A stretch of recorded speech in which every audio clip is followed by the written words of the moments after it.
Good morning, good evening, good night, wherever you are, and welcome to another retrospect where we're going to be reviewing the Alien movies. I'm here accompanied by my buddy Dredd, Hello. and yeah, we're about to review now we'll start with the first one since it came out first. Um, Makes yeah, sense. it makes a lot of sense. Um, so it came out in 1979, and I got to see it when I was about 7 years old or even 8 years old, and I remember the commercials for it where they didn't show the alien, and this is the thing that I'm really missing nowadays when it comes to trailers, and that is they don't show you the creature, or they don't spoil so much because it lets you play it in your head and thinking of how it would look like, and then once you see the movie, it would actually blow you away because that's what I felt. The special effects for that movie were just amazing, even by today's standards. Yeah. Looking back to 1979, and I remember Dredd. We used to talk about this before, and I did say that a lot of people praise the 80s, but the 70s, it's very underrated. It's a very Oh underrated yeah. decade. Yeah, Absolutely. there are so many movies back then that the special effects can hold up even today. Um, and this movie is no exception. So Yeah. I watched it for the first time when I was about 7 or 8 years old.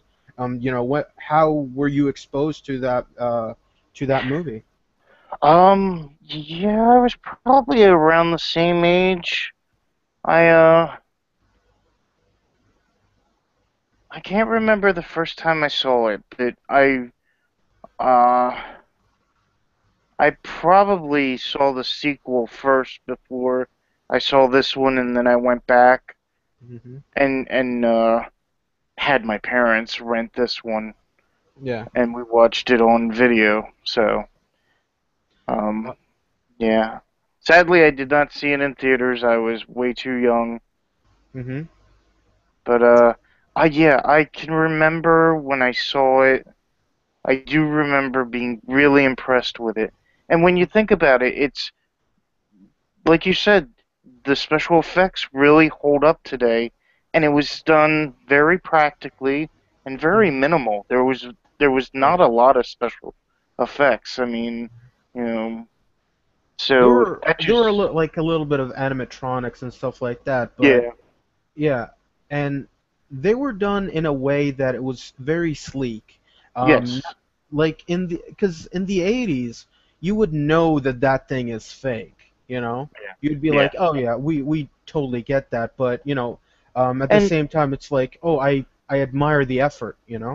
yeah, and I think it really helped that they were very frugal on how much they showed of the alien, and Hmm. that's what Yeah. made it even more scary because your imagination filled in the blanks. Oh yeah. And, So and and the movie ran for like 117 minutes, and yeah, that's not even like 2 hours. That's almost 2 hours. And the yep, first half, like the first 40 minutes, you wouldn't even see the alien. exactly. It's well, I think that is a good idea because it's you're introducing the crew, you're investing the viewers into getting to know the crew. You see them banter back and forth. You Hmm. see them, they become everyday men. They're complaining about their jobs.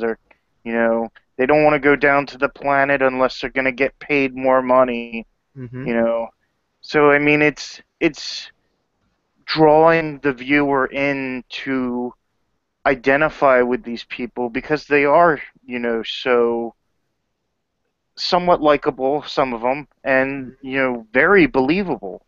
Right. These are the people you work with, Hmm. at your job every day. Yeah. And so that, when the shit does hit the fan, you actually care about, these people as you see them get taken down. Right. Hmm. And I love the fact that the cast wasn't like a huge, it wasn't a huge cast. I No, I I, I very do small.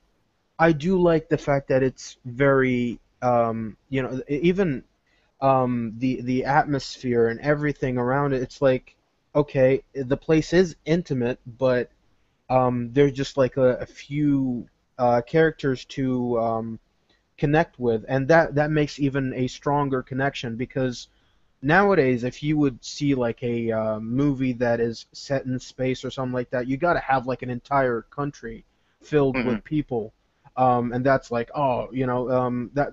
And in the first 5 minutes, and the reason why you got like this huge cast is because, oh, in the first 5 minutes somebody's gonna die, you know. Exactly. And So with a yeah, smaller cast, when they do die, there's more of an impact. absolutely, Yeah. yeah. So, to me, I do think that this movie is probably, one of the best, if not the best, no pun intended, alien movie, Yeah.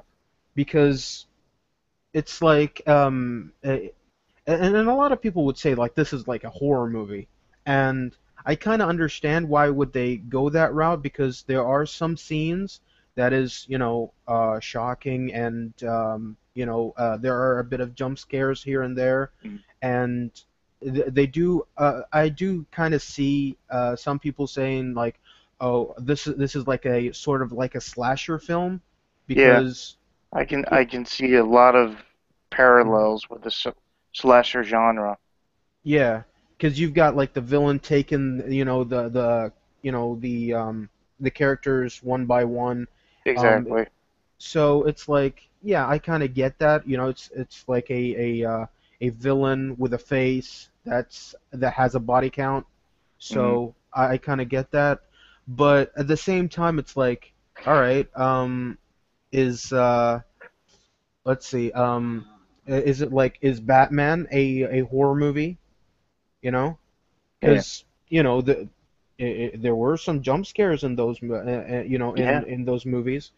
And um Batman is a very gothic character, yeah, So so it's really tough to say something like that, but at the same time I do say that this is much more of like a sci-fi movie because definitely. It yeah. may s- it may have its fingers in other genres, Hmm. but it's mainly a sci-fi movie, I would say. Absolutely. And this was actually the movie um that I keep forgetting his name. Dan O'Bannon. Yeah, Dan O'Bannon. Yeah, we were talking about this before the podcast, and I was just like thinking of not just the cast members. I was thinking about the guys about behind the scenes. I'm like, Mhm. Dan O'Bannon. What did he do? I don't even know who that guy is, and I know that just makes me sound like this incompetent reviewer, but at the same No. time, it's like, come on, do you really want to know what this guy did? But this guy's he's quite a big deal because he's the guy that wrote the Alien script, Yeah. and actually we were talking about this even before the podcast where he was actually affiliated with John Carpenter, and Yeah. they they made a movie called Dark Star that Yep. came out about 5 years prior, Hmm. and it was almost the same thing, but it was more comedy, Yeah, it was and more tongue in cheek. yeah, much more tongue in cheek. And so, Dan was like, you know what, I really want to do a much more serious sci-fi movie, so that's where Alien came in, and it just makes you wonder of like, what if a guy like David Zucker or you know Mel Brooks was like, you know what? I'm tired of doing like a parody of Frankenstein. I want to do a serious Frankenstein movie. You know, Yeah. I mean, would that work? I don't know. Maybe, maybe not. So yeah, like this movie like broke, many grounds. There are some people that call it the Texas Chainsaw Massacre of sci-fi, and I was talking to Dan about this before. That I don't know if that is the case. Maybe in some aspects, in the sense of it breaking a few grounds, Yeah. and just like a movie that started off with like a tiny budget, even though that I don't think that $11 million is a tiny budget by 70 standards. Um, but it just made like 200 times that budget. So Yeah. yeah. So yeah, I guess that's pretty much it. I don't have anything else to say about this, but what was your first impression in watching this movie? I was really impressed. I mean, it the movie has such a great atmosphere, and the tagline, is such a great tagline as well. In space, no one can hear you scream, Mm-hmm. and it just I love how the film is claustrophobic, and you feel as a viewer as if you're there with them, Mm-hmm. going through all of these things. Mm-hmm. And it just it's from as soon as um what's his name, uh Bishop? uh yeah, no, John Hurt, John Hurt. Kane. Yeah, Mm-hmm. as soon as Kane, Mm-hmm. you know gloriously dies, and the it just picks up from there, and it just Spoiler alert. you know yeah, Yeah. spoiler alert, yeah, some Yeah. of the cast members die in this. Spoiler alert. Yeah.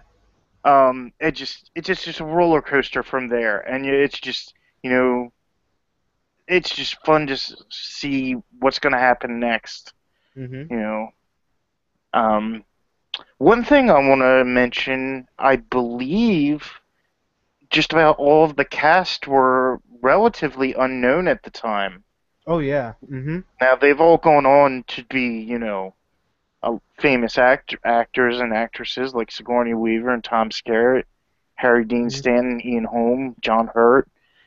But at the time, these were relatively unknown actors, and it's it's refreshing to see, you know, not only that they're great actors, but um, that the studio was willing to, you know, invest the money into, you know, hiring people that, you know, they were taking a chance on.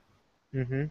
So, And yeah, I do like the fact that the movie made the cast members rather than the cast members made the movie. exactly. I do like that. It's a great story to hear whenever something like that happens. Um, it's it's the complete opposite of like Ocean's 11, you Yeah. know. So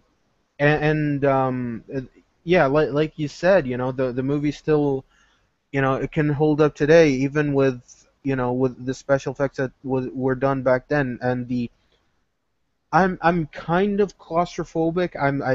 I don't consider myself like, a guy that's afraid of tiny spaces. Yeah. But watching this movie for like, almost 2 hours in like such an isolated area, it's Mm, like, oh yeah, I totally feel what they're feeling. Um, and I guess that's pretty much all we got to say about that. The yeah. alien creature is very it's very innovative, I Oh have yeah. to say. Yeah. Um, what was it? What was the story though behind the alien suit of the design? Well, it was. from what I remember, it was influenced by Geiger. Mm-hmm. Um, and Because I think, I heard that it was supposed to be like some sort of fish that has oh, yeah that has two mouths where it huh. would actually eat from its secondary mouth, Oh, okay. and the outer body layer was like a giant reptile. Hmm. So um, it was the way it would retract. It would retract its secondary mouth. It's kind of like how a lizard would do it. Oh, okay.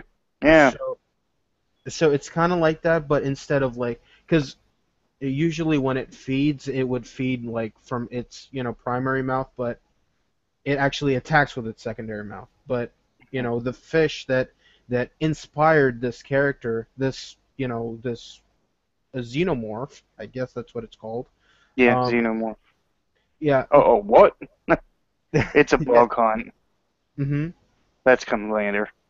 mhm. So yeah, yeah, that's the inspiration for it. Hmm.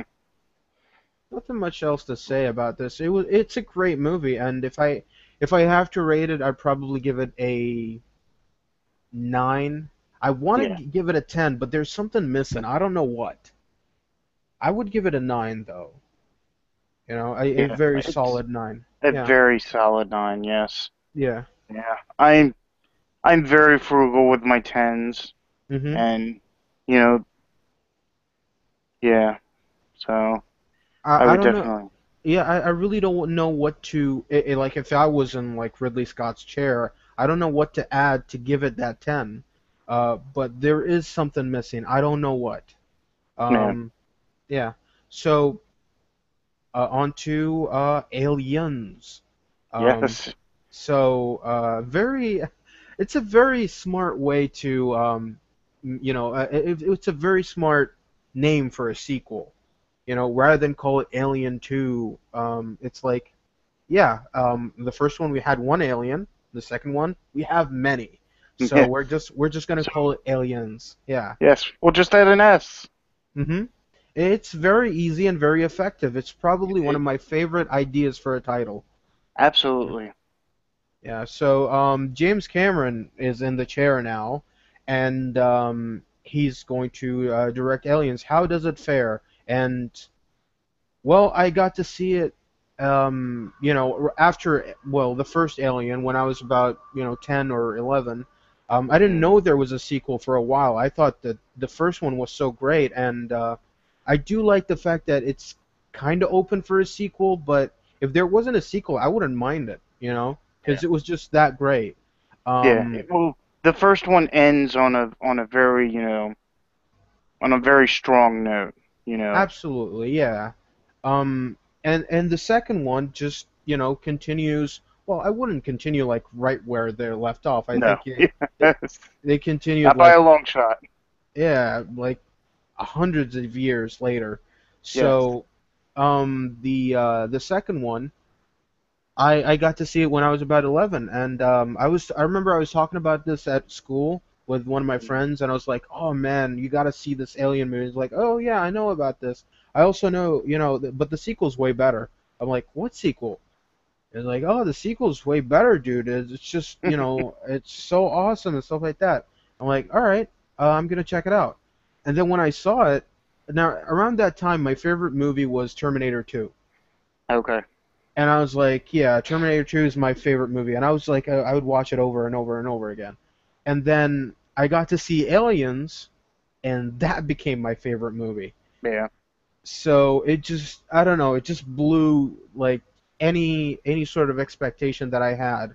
But now that I see it, it kind of lost its lust because whenever I watch it, I do get nostalgic and when how I was feeling when I was a kid. But now Mm.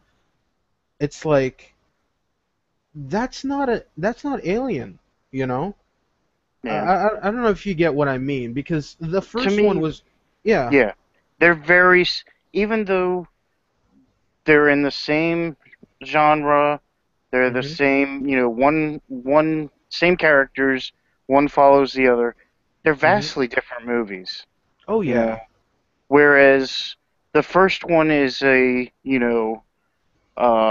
edge of your seat, thriller, almost a horror movie, pot boiler, you're waiting for the next thing to happen. Mhm. Aliens, the sequel, is just a in your face action flick, Right. sci-fi, uh, balls to the wall, you Mhm. know.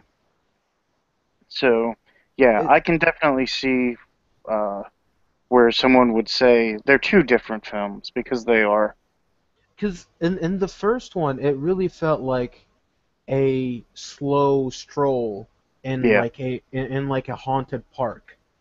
But Aliens was like running with lions, yeah. you know? This one just drops you into the action and says, "Go to it." Hmm. And it's just I think that of course the reason for that was because of the first Terminator. That's the Yeah, reason why they gave him the the directing chair because Ridley Scott really didn't want a sequel. yeah, Uh, I really heard I heard a lot of interviews where he was saying that the reason why he turned down the second one was because he felt like the first one was fine the it, way it is. oh yeah, it's like it's a standalone movie. It can be a Yeah, standalone movie. Um, and I do agree with that. I like I said before, like if they didn't come up with like a sequel, then that would have been fine. But and a lot of people I do think that they do tend to overrate Aliens. Not saying that it's a bad movie by any stretch of the imagination. I do still think that it's a great movie, but at the same time, I do think that it's not an Alien movie. It just I don't know. It just doesn't feel like it. Whenever I watch it, I'm like, yeah, my blood is pumping and I'm just having a lot of fun, but I don't feel scared, you know? yeah. I just I don't get that lasting impression that I had in the first one. I don't know. But a lot of people do tend. It's always everybody's always saying it's either Aliens or Alien. That's their favorite of the two, and I think it kind of tells you of what kind of person likes Aliens and what kind of person likes Alien, you know, Mm, and what kind of taste that they have. So um, yeah, I do like the second one though. It's a great movie. I'd probably give it an 8 out of 10. mm. Um, wouldn't give it anywhere near the first one, but at the same time, it is a great movie. Um, come on, and it's just it has so many quotable lines. Game Yes, over, it's man, just game over. You know. yes. I agree. I love this movie, and I Mhm. dare say I love this movie better than this first one. Yeah. Um, I And like I said, I love them for what they are, They're Yeah. completely different films, and when I watch one, I'm in a certain mood, and Mhm. when I want to just see, a war movie set in the future, I watch Aliens. I'll So, tell you what. The second one you can watch in any mood that you have, but the yeah, first one you gotta watch it when you're free and yeah. you're Well, willing to take in the information that you're about to see. exactly. Hmm. Yeah, I will agree with that. The first one is something you have to sit down and watch. You can't Yeah. just use it as background noise while you're Hmm. doing something else. Yeah. Whereas the second one, you can do that. Yeah. You can sit Hmm. down and watch it as well, but it also serves, as a decent background noise movie. Hmm. Um, but getting into the actual plot a little bit, I Right. I really like the characters in this film. I think they did a good job of casting. Uh, I'm glad that Sigourney Weaver came on to reprise her role, Hmm. and um, yeah, just some of the Marines um, were very uh, very standout characters, especially like Bishop and uh, Hudson. Mhm. That was Hudson was um what's his name? Game over. Bill Paxton. Yeah. And I loved the fact that their new lieutenant, I think he was a lieutenant, who was taking over the group, always got Hudson mixed up with Hicks, who was Michael Bain, Mhm. and his corporal. And I love how how Bill Paxton goes, Hudson, sir, he's Hicks when they're doing their little talk with Sigourney's Mhm. character, Ellen Ripley, Mhm. on the Sulaco. Yeah. Um, yeah, and I love the interaction between Ellen Ripley and Mhm. Bishop, Mhm. who was played by Lance Hendrickson, Mhm. very well. Um, he just I love because they come right out and say that Bishop is synthetic, and after Mhm. the whole uh, problems that Ellen Ripley had with the synthetic in the first film, Mhm. and they didn't know he was an android Yeah. or artificial human, as Bishop likes to put it. And he did go rogue in the first one, And so. yeah, he went nuts. Mhm. Well, in the first one, I'm under the impression that he knew why they were going down to the planet. Mhm. Like he was told by the company. Oh yeah, that was the reason why he got locked in that room, Yeah, as I recall. yeah, Mhm. and so he was, and in this movie they've turned the tables. The Mhm. person who the scumbag isn't a synthetic human; it's a real human. Mhm. Burke, played by Paul Reiser, Mhm. he's the company guy who's sends these people into the frying pan. Mhm. Um, and And yeah, definitely after seeing him in that movie, I tend to curse at him whenever I watch Mad About You. yeah. I just after that movie, I could not see. I saw Burke every time. I'd like that asshole. He Yeah. killed, he like killed all the Marines. There were Mhm. only like a few survivors left, and Mhm. I forget. I love it when Ripley and Newt have just gotten free of those space huggers, like Mhm. the Marines have come to the rescue and all, Mhm. and in the uh they're in the mess hall and they're trying to figure out what happened, Mhm. and Ripley's like, um, it was Burke, it had to be Burke, Right. and she's like uh facing off with him, and I love the line. She says, Bishop or Burke, I don't know who's worse, them or us. You don't see Mhm. them screwing each other over for a percentage, Mhm. and it's true. Yeah. It's you know the the alien, the xenomorphs all work together for a common goal, Mhm. and it's just funny to see that you know are they better than the human race? Well, in a way, they are because they're not screwing each other over. Yeah. So, um, yeah, just there was a lot of moments like that, and like you said, it's a quotable movie. I mean, there's so many things that you come away from, and they stick in your mind. I Oh yeah. mean, like you know, when was the film made? 86, 87? 86. Almost Yeah. 30 years ago, and people still quote lines from it. Mhm. So, And the thing is about this movie also is that a lot of people think that oh, it was just like a swarm of aliens. When in fact there were only six. Yeah, Yeah. that is amazing. Mm-hmm. Uh, uh, special effects there, where if Amazing you and can, amazing camera work as well. yes, yes. Because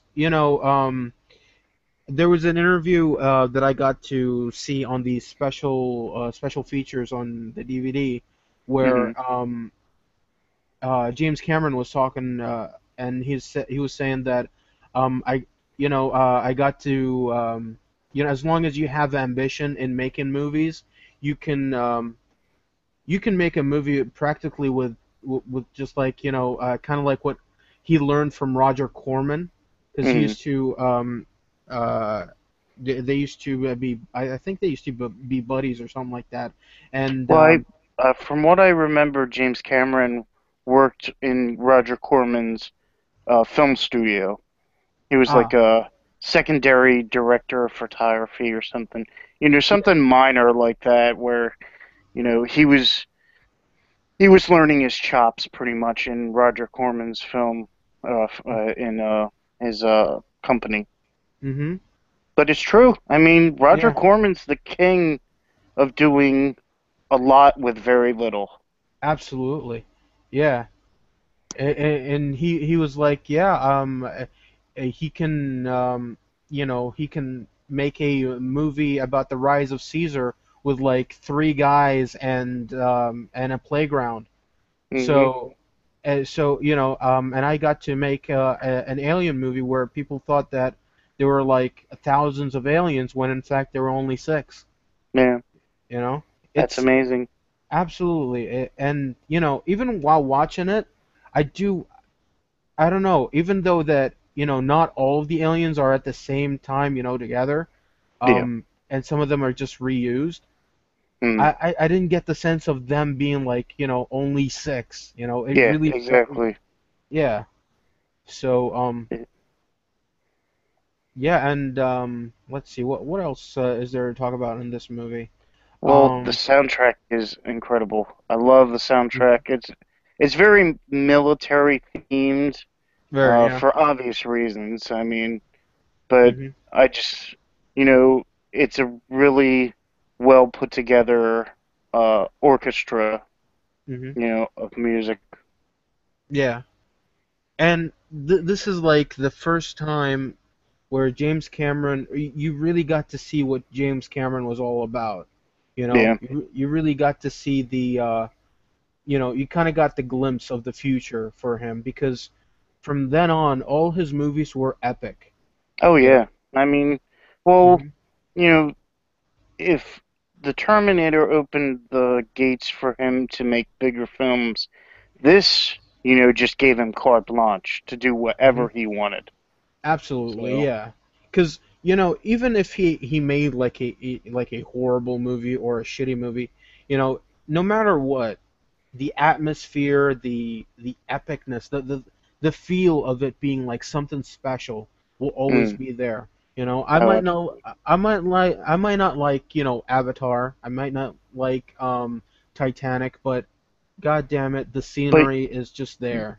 yeah, you can't deny the epic feel of those movies. Now, like you Mhm. said, there are flaws, there are Mhm. flaws in the movie, but the overall scope of the movie is just so epic. Mhm. And I think that's what James Cameron does really well, you know. Absolutely. Yeah. So, that's and this is like the first time we got to feel that. Yeah, Maybe not that much in the Terminator, but this was it. This really felt like it.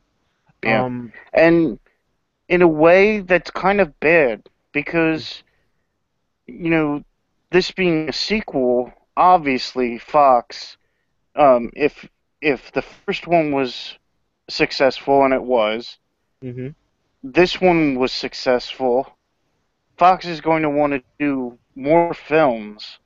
Where do you right. go from here? I mean, this is just a big epic, studio film that has, larger than life characters in a larger than life situation, for for the third Alien film, how do you combat that? And that's where, the negative aspect of doing something so epic comes into play, is Mhm. that, you're not possibly thinking ahead to sequels, Mhm. so that, what do you do? How do you outdo this film? Mhm. And do you think that's a good segue for us to move on to the third? Yeah, sure. All right. Um, but first, how would Oh, you rate the Aliens movie? Aliens obviously gets a 9. Um, Ah, like I said, I'm very frugal with my tens. It it it gets a very close 10, but it just stays at 9. so would you Um, give it like a 9.5? yeah, I mean, if we were doing points, it would Mm-hmm. be up there. But then Mm-hmm. so would the Alien film. They're right about on par with each other for Mm-hmm. different reasons. Like I said, I go into each film for different reasons. I expect my expectations are different. And Mm-hmm. before we move on, I want to say that I love the power loaders in this film, and Mm-hmm. I want to know why they are not being used in real life, because I do not like forklifts. I want a power loader. Mm-hmm. Absolutely. And I think the idea was used again in um the Matrix movies. Not sure. I do remember it Oh, being used. in the sequel, I think Yeah. in one of the sequels they had them or something like that. Mm-hmm. So there was like I think there was a nod to the Alien movies. No. Hmm. Because I remember in the when I was in theaters, I was like, you know what? I think that's the powerlifter. Mm, Is that a foreshadowing to like some sort of crossover? oh, yeah. Mm-hmm. That would be interesting. Very, but I don't know how they would go about it. So yeah. So on to the third one, Oh, the Alien third one. Alien 3. Alien 3. And it's not just the three, regular three. It's a Mm-hmm. little three, as though it's like an Alien cube. algebra equation or something. So would we call it like Alien cubed? Exactly, like it's Alien Q. Yeah. Yeah. I just this movie was actually the directorial debut Of for David David Fincher. Fincher. Yeah. Yes. Hard to believe, isn't it? But then, Absolutely.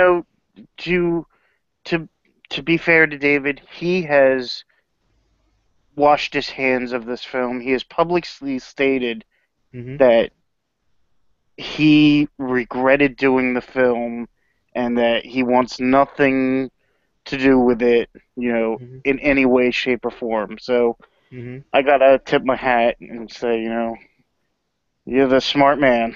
Mhm. The thing is though, is that I don't think that he made this movie because he was a fan of the Alien franchise. Yeah, Because I think it was just a way for him to get his foot in the door. yeah, probably. Yeah, because you look at his movies and none of them, are, sci-fi esque. Yeah, I'm trying to look through his filmography, and because I pretty much know most of his movies, and I've never seen him do like another sci-fi movie. And no, even he's this never done. movie, yeah, and even this movie, I wouldn't even call it a sci-fi movie because it's pretty much a prison movie.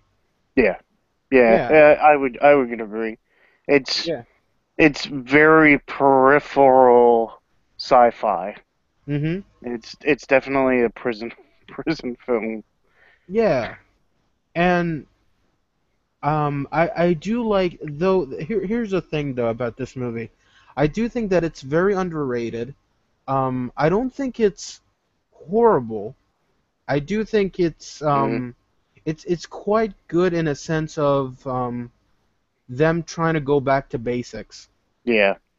And I did feel like that David was trying so hard to stay as loyal as he can to the source material, the Yeah. original, um, and trying to make an actual sequel rather than all right, let's just make something different. But he did do that. He did make it different. He did make it his own, even though that he said that he washed his hands from this movie. But at the same time, it's kind of hard to wash away what you made and what you thought was right at the time, Yeah. you know. Exactly. So you gotta come clean, dude. If you did something, rather than say, oh, I wash my hands from that. No, say what you really think, because I do Mm. think that when he made that, he thought that it was the right call. I mean, if he didn't think so, why would he do it in the first place? So this movie, I thought that it was great, in a sense of it trying to go back to basics. But the problem is, though, is that it was trying too hard into going back to basics because um, they were trying to bring back that claustrophobia back. Yeah. They were trying to bring back, okay, we're just going to make it just one alien. And good God, the special effects were just horrible. This was Mm. like the primitive stage of CGI, Yeah. where they were trying stuff out. And it was like, it really felt like Fox was on, David's back, and they were like, oh, you got to do this, you got to do that, you got to put Yeah. in that CGI. Because And most, yeah, yeah. so it's And like most of the movies, RoboCop. I think the sequel to RoboCop came out the same year. mm, They were using CGI, and it was horrible there. yeah. And they were just trying it on many different things. So they were like, "Oh, we got to do this." Terminator came out, and we got to do it as good as Terminator. So it was just absolutely horrible. And I remember I even when I was about 14 or 13, I was watching this, and the alien really looked. It started to change colors. You know, like at Mm, one point it was blue, at one point it was black, at one point it was green, and you can totally tell it was like either green screened or computer animated. You can really tell that, and it's just man, it's it's so weird saying this, but the worst thing from Alien 3 is the alien. You know, mm, yeah. it's it's really tough to say that, but it's true. And they tried to end this on a high note with the ending being I think Ripley killing herself. Yep. She committed suicide. Yeah, Just and she. and let's see here. The This is where one of the problems of the film is that it's it's cliche storytelling Mhm. and terrible storytelling, Mhm. terrible cliches. Yeah. Um, and this is one of them. She's falling backward into after the Wayland, the owner who looks just like Bishop, Mhm. has come to um take her back to the company. Mhm. And he's trying to console her, and she keeps backing away towards the edge and where the down below where the uh molten lava or whatever it is, the molten steel, Mhm. uh and he's trying to stop her from because he knows what none of us, or what she comes to find out, and that she's carrying an alien queen inside her. Mhm. Spoiler alert. Um, Yeah. at this point, I don't think we're spoiling anything, but Mhm. and she falls backwards just as the queen punches out of her chest, and that to me is just that's hamming, uh, I don't know how to describe it. It's Cliched. Yeah. ham-fisted writing there. You know, that Mhm. the queen just happens to pop out as she's falling backwards to her death. You know, Mhm. it's just, oh, come on. What a Yeah. cliche. Right. And I think that's what the film suffers from the most. Mhm. Bad CGI, sure, but from what I read, um, the when they started filming, the script wasn't even done. Mhm. You know, how can you Yeah. finish? How can you start a film without having the script being done, without even knowing where this is going? Um, Mhm. and it went through, different rewrites, and it's like throwing everything into a pot Right. and then expecting like a f- you know fine dining. It's it's Mhm. it's not. It's going to be a hodgepodge of everything, and Mhm. it's not probably not going to taste very good. Absolutely not. Um, And even Sigourney Weaver wasn't really sure to whether or not she should be on this movie. You yeah. know, To be because honest, yeah. I don't think if they were going to do a third Alien film, she shouldn't have been in it. I didn't like the fact that they'd killed off all of the characters from the second film. I Mhm. didn't like the fact that, somehow the alien queen from the second film got an egg aboard the Sulaco. I don't that doesn't make sense. How is she able to not only grab hold of that uh Mhm. the spaceship that they fly out to go to the Sulaco. She's able to grab hold of that and carry herself, unbeknownst to them, up to the Mhm. Sulaco. But not only that, she brings an egg with her, or multiple eggs, or whatever.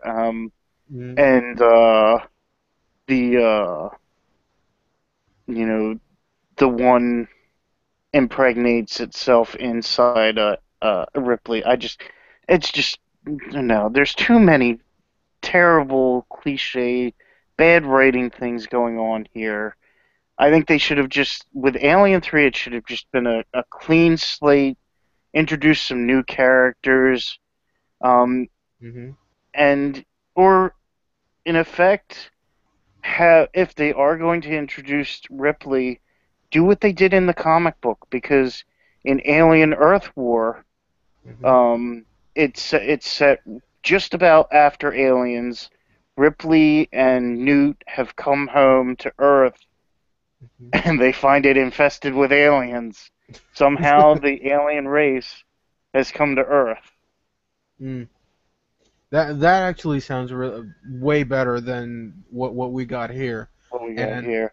Yeah, and, and and I don't mhm. blame Fincher for the terrible direction. I appreciate what he was going for. He was trying to go back to basics. He was trying to get the ambiance of the original film. And like I said, after just a big epic movie like Aliens, you gotta pull back. You can't try and keep going forward and outdo that movie. You gotta pull back and make it a little more uh, bare bones, a little closer to, like you said, the source material Right. of the first film. I appreciate that, um, but you know, it's just terrible writing, and there's no character development at all in the new characters. Like, Mhm. all of the prisoners are interchangeable. They all look similar. Mhm. They're all balding. They're all dressed pretty similar, aside from you've got what was his name? Rock. I forget who plays his. Maybe Rock was the actor. Mhm. He was Charles Dutton. He's Dylan. That's what is. I think he was Rock in another TV show. He's like the one saving grace of this film. I really liked him. But even he doesn't get any character development. Mhm. He's got a few great lines, but Ripley never really gets to know any of them, so that when they start dying off, there's no, like in the first film, there's no, um, you don't get the sense, oh my God, they're dead, like you did in the Hmm. first film. It's just like, oh, who's this guy? Oh, he's dead. Oh, well, let's move on. Yeah. You The know, only person, yeah, you really cared for was Ripley, and everybody yeah, else was, yeah, everybody else so, really felt like secondary characters. yeah, I know that they are, but at the yeah. same time, Well, and that's yeah, the thing is that in the first film there were secondary characters, but you still got to know them. You still mhm, got to, say, hey, these are, people that I could get along with. right, Um, and that just makes their deaths all that more shocking. mhm, And that's what part, or that's exactly what this film is lacking. The minor characters that mhm, you kind of get to know. yeah, and I do remember like nobody's likable here, you know? No. Yeah, like that's Yeah. the thing. Even if it's like, And I one dude. understand, it's a prison, they're prisoners, we're not meant to like them. Mhm, But if you're going to try and make it, you gotta make us sympathize with them somehow, or mhm, else their deaths are going to be meaningless. It's just gonna be like, it's just gonna be a thing that happens. mhm, So yeah, yeah. So, yeah, I'd probably give it probably a 4 out of 10. yeah, that Um, sounds about right. A 4 out of 10. yeah, I Very want to lackluster. I wouldn't I want to give it like a higher rating, but the thing is, like you said, yeah, like there aren't any likable characters. The special effects aren't that good at all. No, Um, and but yeah, they should have just done away with the CGI. They yeah, should have done practical effects like they did in the first mhm. two films. I think it would have looked a lot better. It would have, and it probably would have saved the money too, to be honest. Absolutely, but at the same time, I did like Ripley's character here being like she was way more of a badass I thought here though, you She know was. she was But like then, yeah she's been a badass in all of the films. I mean, mhm well, in the first film, she is the um uh what do they call the person who's getting chased by the killer? oh Um, the I keep wanting to say femme fatale, and it's not femme no, it's fatale. not. She becomes a femme fatale, but not yet. Yeah. um I guess you can call it like the oh jeez. Hopefully, one of our viewers will be able to help us with this. Anyway, she's the one who's Yeah. being chased, and Mhm. in the sequels, she kind of finds her footing and is able to become more of a leader Mhm. and a more independent, Yeah. strong-willed. And that's a that's another thing that I liked about the second film is that Mhm. she takes over, she takes lead after everybody's else has fallen to, either death or just fallen apart completely or Mhm. just knocked unconscious. She takes control of the situation and says, "Look, this is what we need to do. This is what we need to have done, and this is what we're gonna do." And I like that about that character. And Yeah. again, here she does the same thing. It's like, you know, this is what we need to do because this is how we did it the last two times, and it almost worked out. Mhm. So, um, and now that we're dealing with only one alien again, this is how we can, you know, you know, deal with it. Mhm. So, So, yeah, yeah, I guess, uh, definitely a 4 out of 10. yeah, definitely a 4 out of 10. And yeah, so far, I guess we've almost gotten the same ratings. Yeah, Um, so and on it's to sad. yeah. It's sad to see, you know, after such two great films, to see a franchise fall so far. Um, but unfortunately, Fox has nobody to blame but themselves. You Oh know. yeah, definitely. You know, like it would be okay. Like it wouldn't. Well, actually, it wouldn't be okay. But for most people, it would be like, yeah, the actors and they didn't deliver. But I do think that the actors tried their best. You Yeah. know, Oh, yeah. I don't blame the you actors know, one bit. I mean, as absolutely an not. actor, you're given what you have to work with, and you know, Hmm. granted, you try to take chicken shit and turn it into chicken salad, Yeah, but there's only so much you can do. So, absolutely. With so many, like you said, so many cliches. Even the ending was like, I think it was an actual ripoff from Terminator 2. yeah. With the Where yeah. where he's falling into the molten lava. I keep saying lava. It's not molten lava. It's Yeah, this it's an molten and steel stuff. the pit of inferno. Yeah, exactly. All right, so she falls backwards, and Arnold gives a thumbs up. The only difference is the thumbs up is actually it works for the story. Exactly. You know, there's a meaning behind it. When Ripley did it, it was Yeah. like just doing it just for the sake of the movie. But on to Alien Resurrection, aka Alien 4. Alien 4. Oh boy, this is the worst, Yeah. in my This is opinion. not a resurrection. Let's Th- let's get that straight. This is not a resurrection. this shouldn't be called Alien Resurrection. This should be called the final nail in the coffin of Alien. Yes. Yes.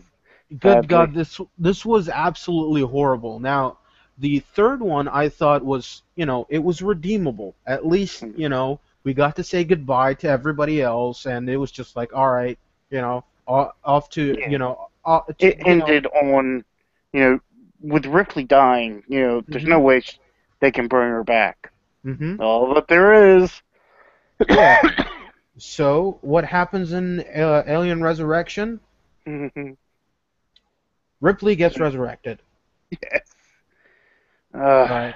So this was directed by Jean-Pierre Jeunet, mm, and it was written by written. a it was Yeah. written it was written by Joss Whedon. Joss Whedon. Wow. Yeah, it's crazy, Hmm. isn't it? Absolutely. Um, I kind of get the because the thing is, a lot of people would say, "Oh, Joss Whedon is such a great storyteller. He's always awesome with his characters and stuff like that." Yeah. And it's like people hate Alien Resurrection, but like stuff like Firefly and And what's funny is that, with the crew of I forget what the ship is called in this one.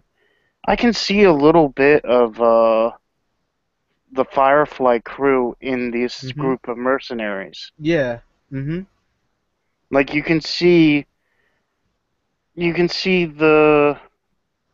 the seeds being planted for Firefly Yeah. with this the Betty. That's what their ship was called. hmm it really feels that way, and it definitely feels like you can somehow do a crossover, you Mm, know, with this yeah. one and Firefly. I know it's going to be horrible because there's Oh, yeah. not a single likable character. You're talking about Yeah. the third one where the guy that was playing Rock, um, that guy was kind of likable, and I do remember there was another guy that was good with knives. And Oh, yeah, yeah. so I there can't was at least a few good characters, but remember. here, oh my God, Yeah. even even the badass of the badass is just such. Ron Perlman is here, Ron Perlman, yes. and I hated him here. I thought he was absolutely annoying. Him with his 2x4 of Oh, teeth, you know. he yeah. Well, he was meant to be an asshole, so you know. he was I, meant to be an asshole, but it's just like but yeah, the I, joke, him being like this bully. It just I don't know. It just yeah. didn't feel right. I'm like, really? This guy played Hellboy, one of my Hmm. favorite superheroes. This guy really? Um, I don't know, man. I really didn't like him here. Yeah, I Brad agree. Dourif, like he's one of my favorites. It's like I love him whenever he's hamming it up. It's always enjoyable. What was it called, that movie? Uh Something. What was it, like? Combustible elements or something like that. I don't know. Something like that. God damn it! I gotta look for it. But like Chucky, like the Child's Play movies. Um, Hmm. Yeah, and like he's such a great, not just such a great actor, but whenever he wants to ham it up, he's gonna ham it up, and it's just um and one Spontaneous combustion. yeah, spontaneous combustion. That's the one. Where he's just burn, god damn you, burn. I love that. It just and remember the second sequel to The Exorcist. Oh yeah, That The was absolutely Exorcist 3. awesome. Yeah, him being the Well, Gemini killer. he was the only good part of that film. I thought it was actually really good. I I really, didn't. really enjoyed it. And it was just, him as the Gemini killer was just absolutely amazing. He definitely did steal the show. Yes, he stole And the show. mm-hmm. And it's just, here it's like he's not likable. I don't like him. Yeah, I don't like his character. I don't like the way he delivers his lines here. It just yeah. really They felt just like, yeah. He was too static in this film. That's what I think. Mm-hmm. And I think that's a lot of the characters in this film were Mm-hmm. just too static. I mean, Absolutely, yeah. Winona Ryder as Oh God. Oh I forget what her man. name was, but Look, she plays here's the the thing though. The third Alien movie was supposed to be like, going back to basics. hmm They saw it not working. So they were like, okay, so since the third one didn't work because we went back to basics, maybe people just want more aliens. Maybe that's the reason why. Maybe that's the problem. We just got to go for aliens, we got to work with aliens. All right. yeah. We're going to do Alien Resurrection where we're going to have like a shit ton of aliens and we're going to even introduce a new type of alien. Oh yeah. Oh my god, how this was horrible. And Winona Ryder's character was supposed to be like a newt, you know? Yeah. Yeah, Now, kind of. here's the difference between her and Newt, okay? Newt was likable. She was Yeah. fun. She was adventurous. She was hmm a kid with troubles, but with a lot of character. Even with her being silent most of the time.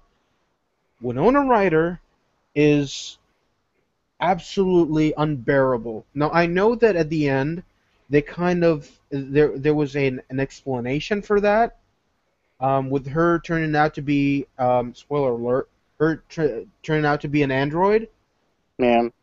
All right, so but still that will not bring back the previous 2 hours that I've lost. It's kind of like you being in like a horrible accident and just almost in you're paralyzed, you're about to die, and then somebody smacks you across the face and tells you it's a dream. You know, it's Yeah. I mean, come on. It's just I don't know. I don't know what else to say about this. This is absolutely horrible. And oh my god, the only part of this movie, and this is the reason why I will rate this movie a 2 out of 10, is because there's a scene here that really creeped me out and really made me feel like, you know what, this might really have something going on. Remember Mm, the scene where Ripley goes into that room and sees like these clones of Ripley's, mm-hmm. and they try to, they really try to give a reason why she returned, and she was in fact like the eighth clone, and Oh, yeah, that's right. it was such a creepy scene of That her was like, pretty creepy. yeah, her looking at the failed Ripleys, the one Mm. with like, double heads and just, it just deformed body. And It it was was, sad too because oh yeah. Mhm. and when she sets fire to the whole room, she's like, shedding tears. It's like so Mhm. heartbreaking. I mean, Oh yeah. you know, I will say that that is a powerful scene. Mhm. That whole where And just she one learns. of and I remember one of them was just in absolute tears and was like, just kill me, you know? Yeah, And I don't remember, was this the movie with the disembodied head of Bishop, or was it in the third? that was the third one. Then that's the reason why I really like the third one even better, is because that scene as well was great, where it was Yeah, just like a disembodied head, and just that was probably the best part of the movie, you know? and it was a practical effect too. Yeah, it was a practical effect. There you go. It's just so amazing the way they did it, and it's so heartbreaking whenever you see something that has so much potential, and then it Mm, just turns to shit, you know? yeah. I don't know. So this, like I said, this gets a 2 out of 10. I, I did not enjoy this one bit. The only scene, like I said, was the one with the multiple Ripleys. But other than that, this was absolutely dreadful. I will not sit 2 hours just to watch that scene. Mm, Um, the you can skip it. You wouldn't be missing a thing. You mm-hmm. know, this can be like an Elseworld sequel. It can be a spin-off. It doesn't have to be part of the franchise because it doesn't tie into anything. Yeah. But it made a lot of money. So I Yeah, it guess, surprisingly made a lot of money. yeah. So I guess well done. You know, make more shit. More people are gonna watch it, I guess. So Yeah, well, that's true. Sad but true. yeah. So yeah, I'd probably give it a 2 out of 10. So what's your rating, and yeah, Uh, what are your thoughts? well, I can see where Joss is going. You know, I, and I agree with what you said. Hmm. They took a look at Alien 3 and said, well, that didn't really work with one alien. How about we bring Ellen back somehow, Ripley back, Hmm. and then we do the same thing we did in Aliens. We up the body count and we make multiple aliens. Hmm. Uh, and Yeah, probably not as many aliens as the second film, Hmm. because as I remember it, I think there was only like 6 or 7 aliens on board the in Resurrection. I think so. Yeah, maybe even more because I Um, remember like a a lot of characters, a lot of well-known faces. yeah. Um, well, I Hmm. mean, just the xenomorphs themselves, because Hmm. I know they killed one to escape. They like what they do? They took those jaw mouth things and Hmm. shot it into the alien's head to Hmm. produce the acid that bled through the floor. And I thought that was a neat scene where how they learn how to escape, and it shows they're no better than humans. They'll Hmm. screw each other over to escape. So Right. I guess they aren't any better than us. Hmm. Which Um, really it really did it really made me think that I kind of like that scene because it was like it was something different at least. But at Yeah, the same time, I really didn't agree with it because the the aliens always were like, a cohesive unit, you know? yeah. They Well, were always. I mean, Mhm. the they were the worker bees, Mhm. and you know they got told what to do by the queen. Right. And one would say, well, there's no, or this scene works because Mhm. they're apart from their queen, but in actuality, the queen is still on the base or on the because they cloned the queen that was in Ripley. Mhm. And I assume that these aliens, these xenomorphs that they have imprisoned, came from her. So she should be in mental contact with them. So why would they s- sacrifice one of. The only thing I can think of is that the one that they sacrificed was injured to begin with, if I remember. Mhm. So, um, I believe that ants and bees do that as well.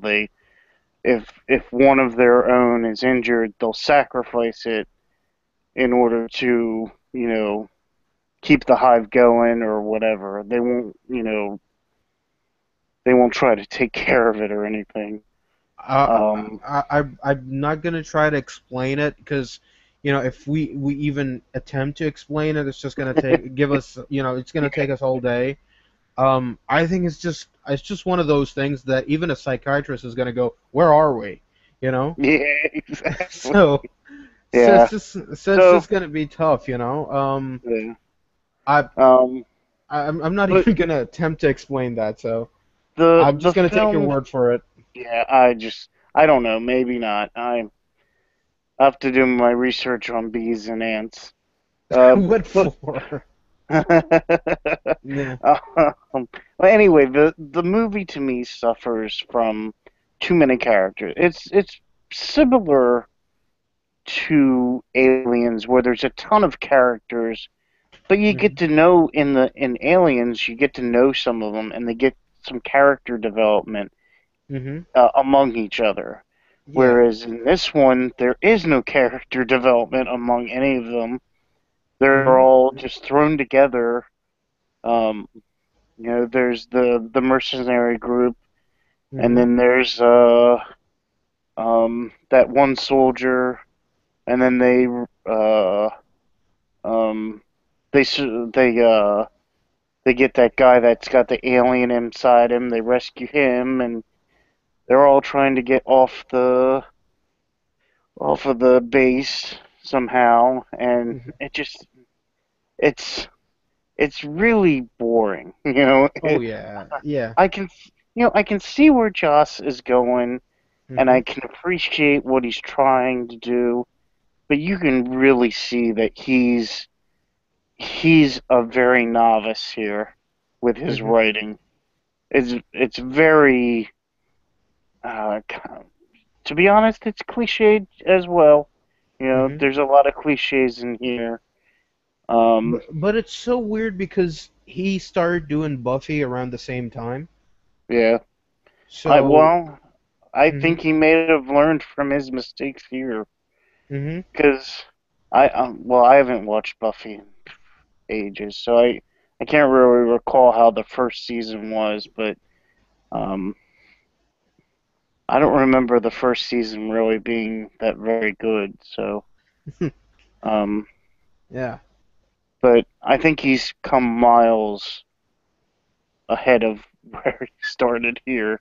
Oh yeah. Like, Joss Whedon of today is way, way, way different than Joss Whedon of the '90s. Definitely, definitely. Um, So. if I had to rate this film, Mhm. I'd probably, you know, I don't know. I'd give it a 3 or a 4. I don't Mhm. really want to put it on par with Alien 3, but Mhm. I was just as disappointed with this film as I was with Alien 3. Right. Um, there were so many things that they could have done with this film. They could have, um, you know, introduced some likable characters Oh yeah. and, Mhm. Because in actually this, characters that we cared about. So, because in the first two movies, you kind of, I don't think many people had Ripley as like their favorite.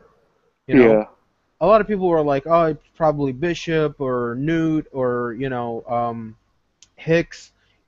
Any yeah, one of those guys. They were like, yeah, it's probably this guy, or this guy, or this guy. Ripley was probably, oh, she's cool, but nobody ever thought that, oh, she's my favorite. yeah. But And that's good because she's the lead character, yeah, but then she's surrounded by all of these memorable minor characters. right. So in the third and fourth installments, it was like we That's don't where it like falls short. anybody. Yeah, Yeah, it's like it's we like don't like she's anybody. she's the main character, but Mhm. she's the only likable person in the film. Exactly. There's no characters circling around her Mhm. that are memorable. Right. And I think it's the reason for that is because Sigourney Weaver is probably the only one that was willing to come back. Yeah, Nobody else wanted to come back. So the studios were like, all right, so we're gonna bring you back. So it's like, this is the poster child. This is the person. This is the person that you need to be, rooting for. And she's like, right in our faces. Now I don't have a problem with her being in the movie. It's just you got to come up with better material for her. You yeah, know. So yeah. Other than that, there's nothing really much else to say about this. no, This was absolutely dreadful. yeah, This had a lot of potential, I thought.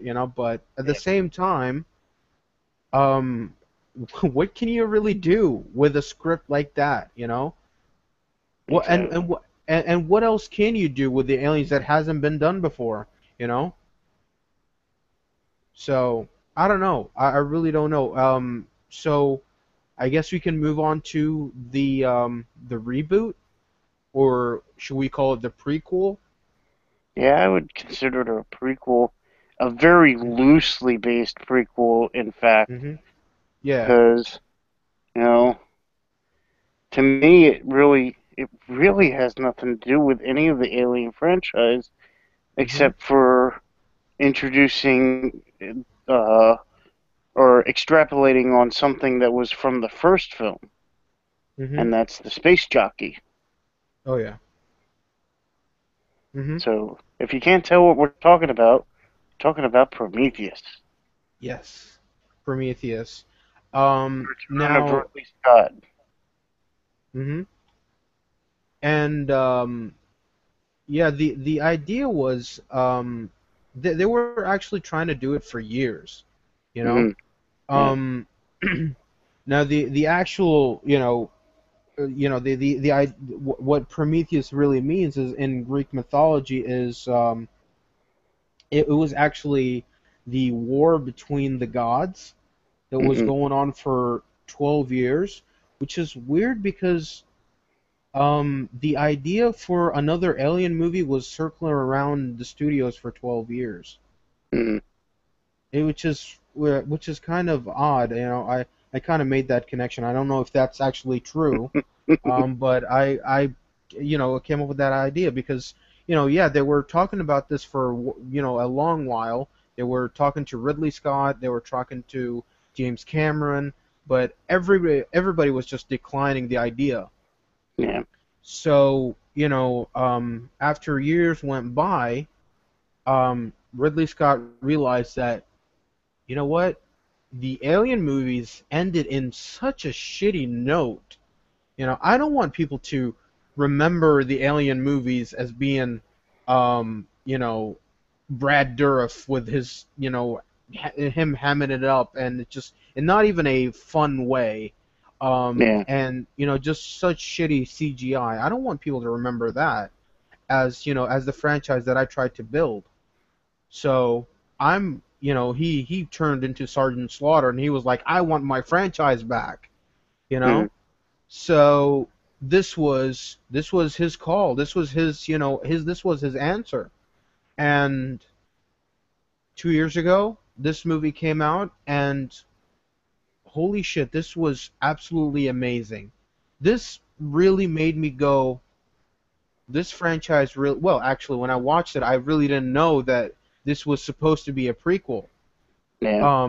When I saw the ads, when I watched it, and I even got to see the reviews, and not many people really made the reference to Alien, and I got to see it, and even throughout, like there are so many stuffs here that really are nods to the franchise and are you know kind of tributes to the original, even to the opening screen. The opening Mm, title screen where it just goes, with the title card, and mm, just slowly showing the title. I should have known then and there, but for some reason, I just went along with the movie because I was just so much into to this movie that I was like, I don't see the resemblance. What's everybody talking about? And I was enjoying this a lot.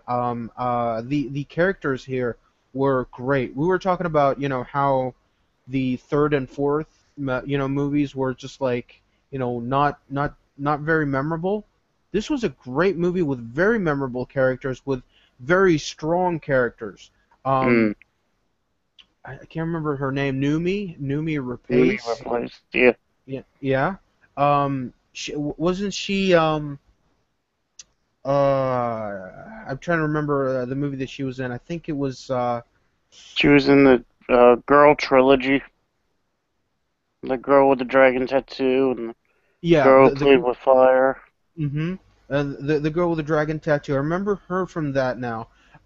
She was great. She's a very great actress. Yeah. Um, I do think that she do have she does have like a lot of potential to be a lead, and in this she was a great lead. Yeah. Um, Charlize She was Theron. she was Yeah. very reminiscent of Sigourney Weaver in the Oh first yeah. film. Definitely, definitely. There were a lot of parts in this movie where I was like, this is very Ripley. Especially when I got to see it in the second time. I was like, yeah, you know what?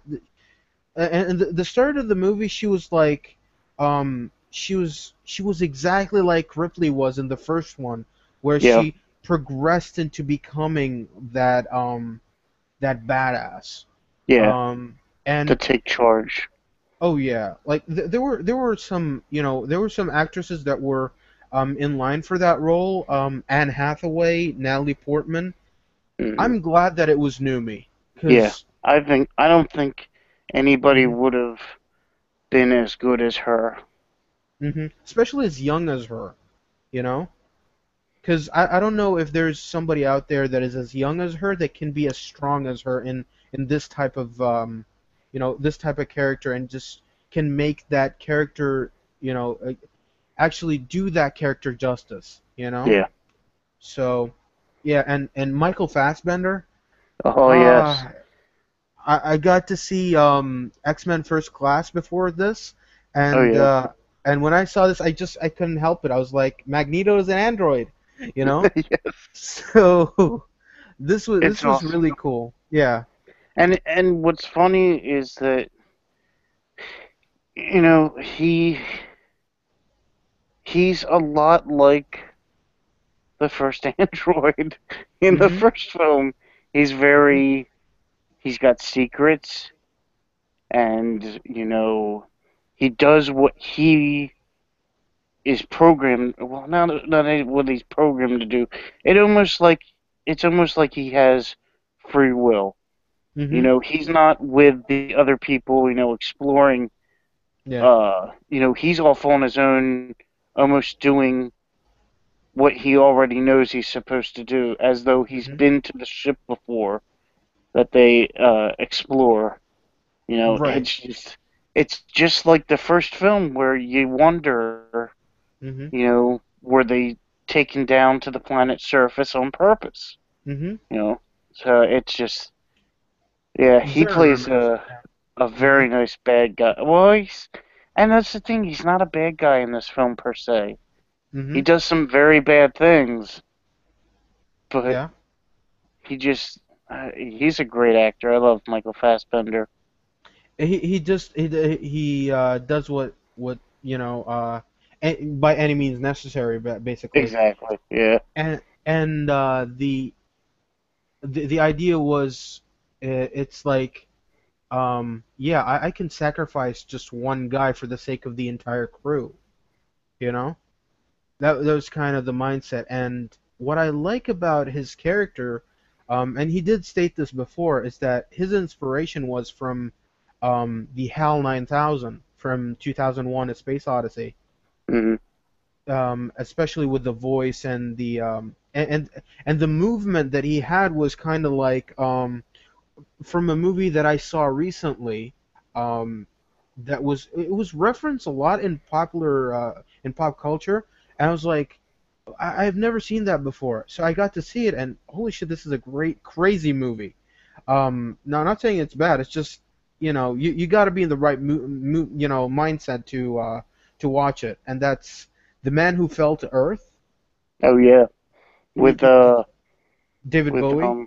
David Bowie. Yes, Yeah. that is a So great film. so he got his inspiration from that. I can see it. Mhm. And His character is very Bowie-esque mhm. in the film. So so he got that the inspiration from those, and yeah, it just, like his range of acting skills is so vast. I Yeah. got to see him in a few movies like lately, and it's just like, this dude is gonna be huge, Oh um, yeah. in the next few years, and I really hope to see him in like the sequel to this. I really hope that there is a sequel to Prometheus, because yeah, even Charlize Theron here, she was great here Yeah. as well. Yeah. she she was the she plays characters that you love to hate, and Oh she does yeah. it so well. Mm-hmm. She She. just I don't know what it. I'm sure in real life she's the nicest woman on the face of the earth. Mm-hmm. But man, she is so good at playing people I hate with Mm-hmm. just a seething like the whole I the whole film. I was hoping, God, I hope Vickers dies. I hope Oh yeah. something happens to this bitch. Mm-hmm.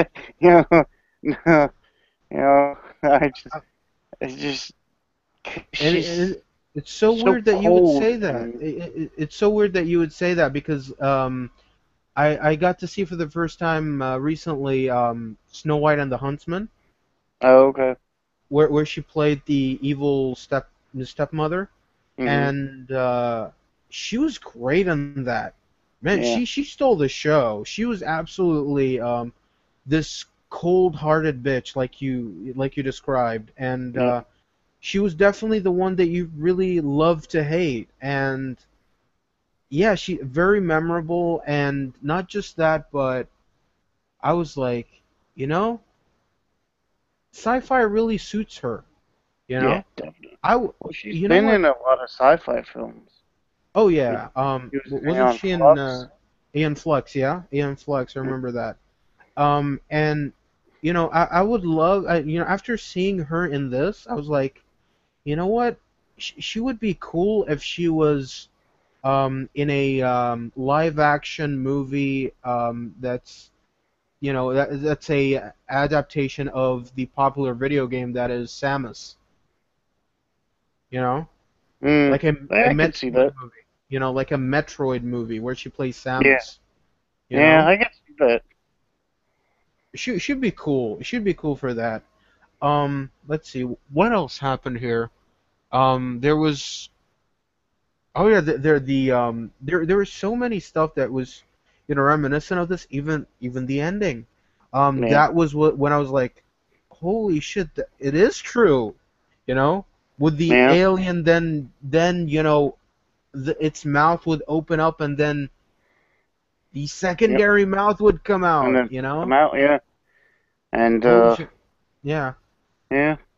It sent chills down my spine, and right now I'm getting chills. Just thinking Mm. about it. It's such a great scene. It's such a small scene, rather than them saying, "Oh, there's going to be a sequel." It just it just that happened, and it was Yeah, just so great seeing it. Um, I love this movie. I'd probably give it a I'd probably give it an 8 or an 8.5 out of yeah, 10, something like that. Yeah, I've really enjoyed this. This is up there with the first two movies. I'm really looking forward to like a sequel, and apparently James Cameron wants to do the sequel now. wow, So we've gone for full circle. exactly. I Yeah, don't think you should though. I think if Ridley Scott wants to do a sequel, I think he should do a sequel. absolutely, He might absolutely. as well just stay on the project, you know. Yeah, it Um, should be his baby. It should be his ex- thing. Yeah. exactly. Mhm. As And always, yeah. hopefully they can get the same writers too, because you know, um, the worst thing you can do is get new writers who, because this film left a lot of questions unanswered, Mhm. and if they get new writers, they may not do their homework as to what the questions were in the first film, Mhm. and that breaking out a sequel that doesn't answer those questions would be a real shame. Absolutely. And it would So just like crumble like the entire work that Ridley Scott put in for this movie, you exactly. know? And Um, I'm hoping that they're because I heard that they were actually planning a sequel for 2016, mm, and I know that's a long way away, but that's if that I don't know, that 2 years, that seems pretty um um what's the word I'm trying to think of? It's far. no, not far enough, because you Oh, okay. figure because you figure Prometheus didn't start really getting put together until what, 2009, Yeah, and around that that was time, a yeah. good 3 years before it came out in theaters, so, Mhm. or close to it. So I mean, I would Well, probably say 2016 is good luck with that. You may have right. to end up pushing it back a little further if you Mhm. don't get all your ducks in a row. I think that they should do it like they did it in the first, in like the original franchise when it's like every 6 or 7 years they would do like a sequel Yeah, because if you're gonna do a sequel you got to do it right or else not do it at all. You yeah, know, I don't think that they should screw around with it unless they've got everything planned. You yeah. know, And so see, I think that's part of the reason why um I put my rating for Prometheus so low, is that it feels like it's a film that isn't fully realized. it's Like, incomplete. You mean? it's incomplete. Yeah, Yeah. it's I can, you know Ridley obviously had a vision, Mhm. and you can see it coming out on the screen, but it's a puzzle that's missing a few of its jigsaw pieces, Right.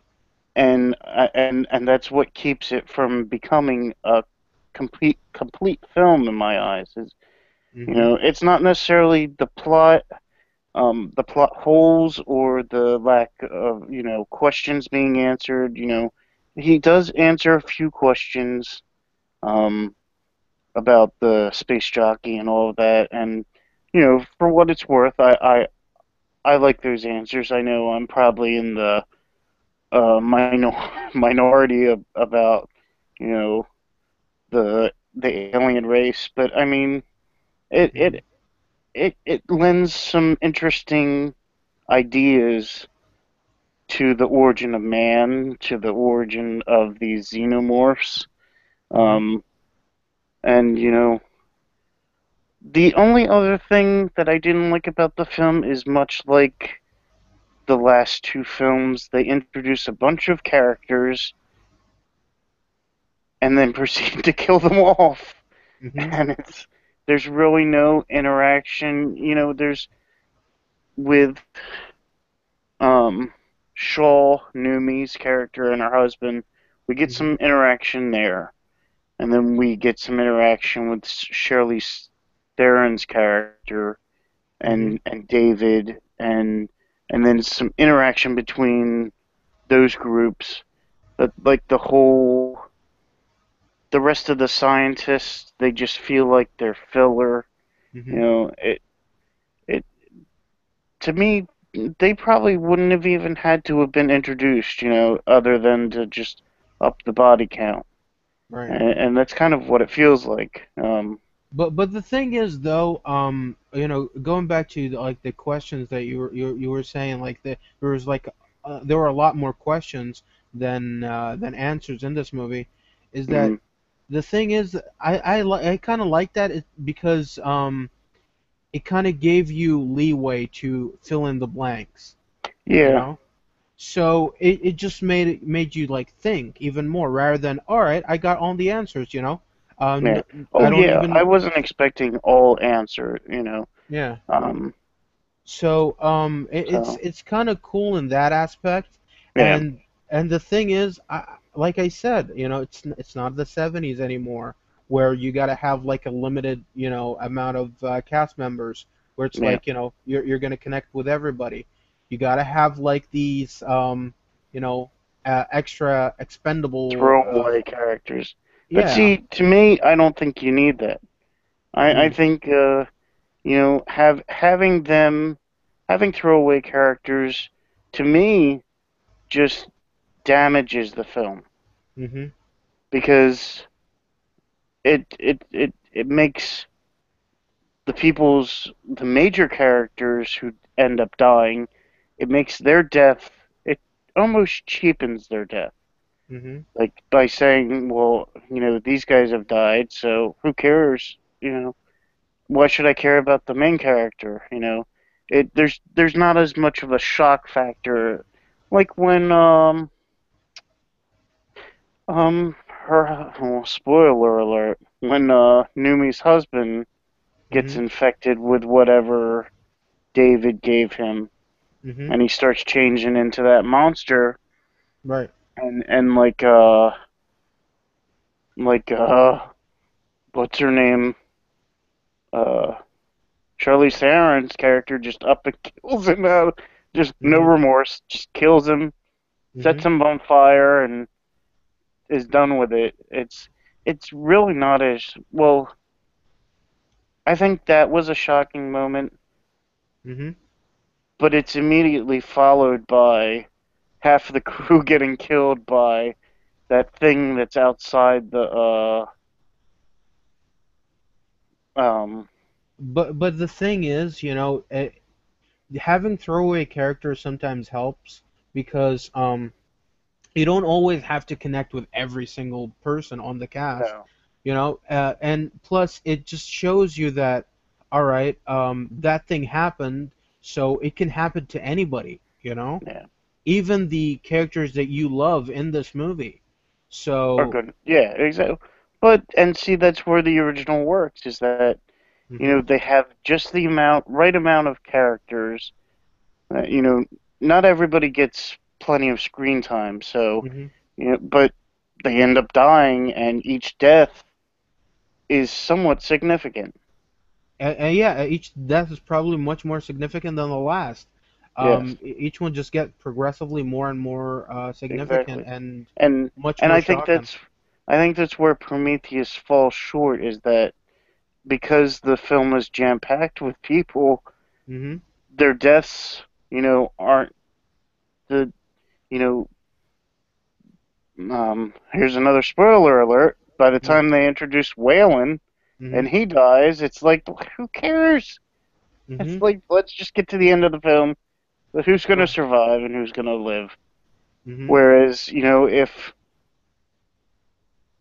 if you didn't have as many characters, and then you introduce Waylon, who's been on the ship the whole time, and it's a Mhm. shocking moment, and he's and they go to find out, he goes to find out how he can they can. cure him of his elderly uh, problem, and then Mhm. he dies because, or the that space jockey that they bring back kills him. Mhm. It's a shocking moment. It's more of a shocking moment because there's not as many deaths. Right. So But yeah, yeah, but I kind of get what you mean here. But you yeah. know, I think we'll mhm. have to agree to disagree on this subject No, I do agree with you because on that. I can see your point as well. So Yeah, yeah, like my point is that you don't always have to have, everybody, you have to connect with everybody, but at the yeah, same time, connecting with everybody makes like an awesome film, you know? yeah. So, Or at least yeah. having characters like when the character dies, you're not saying who was Uh-huh. that? Oh, Mhm. and what were they doing again? Yeah. You know. So And yeah, I and I would, agree and I agree with you. That's one of the reasons why I love the first one. yeah, Mhm. I would like to say that one thing I love about this film Mhm. is the special effects. They Absolutely. they went out of their way to make everything seem real. I Mhm. mean, the CGI in this is just incredible. Oh I yeah. mean, when they're down on the planet and that the spaceship is rolling towards Numi, oh Mhm. my god, it feels like you're there. I Mhm. mean, it's just like get out of the way, get out of the way. Especially in the theater. Yeah, everybody's Yeah, like, "Ooh," you know? yeah. Yeah. So I know where the most of the budget went to. It Mhm. definitely they And, knocked it out of the park with the special effects. mhm. And one of my favorite scenes is um is the part where Numi's character does she well uh, she does self-surgery. Cell surgery, yes. Yeah, Oh my that God, the thing that she pulls out of herself, that's so disgusting. oh yeah. And It's like it's and like reverse tentacle rape. mhm. And it's just, what is that thing? It's an octopus or something. Yeah, and it's just like I never like whenever I'm watching a movie that has, something like that, I never cringe. Yeah, But this was like a very cringe-worthy yes. scene, Yes. because you actually Well, felt what was going on. I think it's because she sold it so well. Oh I mean, yeah. she's such a great actress, and Mhm. that whole scene, you can feel her pain, you know? Yeah. It's just like, Mhm. I think that is the line where she goes from, innocent, uh, scientist woman, and then she turns into like a hardened, Ellen Ripley from Aliens, where, you know, as soon as she puts the staples into her stomach Oh, and oh, yeah. and forces the suit back on to zip back up, Mhm. she transforms herself into a strong female lead. Mhm. Yeah. And I think that's a powerful scene. Very. Um, Mhm. yeah, and yeah, it's just a very good film. Like I Mhm. said, there's a few problems with it, but I can overlook those problems because Yeah. you know it's such a well-made film too. Mhm. So I definitely give it a 7 out of 10 for sure. A Uh, solid 7. I would lean towards an 8, but I'll stick with a solid 7. yeah. It definitely it's not a perfect movie, and that's the reason why we're not giving it a 10. Yeah, But it is very very good. Like it's it's amazing. Like this really should have been called Alien Resurrection yeah, because it yeah, was it was resurrecting the franchise, yeah, single-handedly. And I would give it an 8, maybe an 8.5. I really really love this movie, yeah, and definitely looking forward to a sequel. So yeah. yeah. So much. I am looking forward to a sequel. Mhm. Um, And what's nice is that with David being Michael Fassbender being uh, a an android, they Hmm. could potentially bring him back in the sequel Yeah. because I'm sure they make multiple androids that all look the same. I mean, they did for uh, Bishop. I'm sh for Bishop, yeah. So I Yeah. mean, they modeled Bishop off of Hmm. the Whalen guy. Yeah. Either that, or they can come up with like some sort of way to bring back Charlize Theron's character. Yeah. I would love any one of those because her and Michael Fassbender's character and Numi, Hmm. all three were just amazing, Oh yeah. amazing characters. Standout. Standout Yeah, performances. You and, know, and yeah. I don't I don't know. I'm gonna have to go back and watch it again, but there was some scuttlebutt that um Charlize Theron's character was also an android. I think so, but there was never It never comes out and says it, yeah, but there's like little allusions to it in the movie, yeah. and She does die in the movie, so yeah. Hmm. it's really I don't know, maybe. I think that would be a nice if that would be a nice shocking moment in Prometheus 2 Mhm.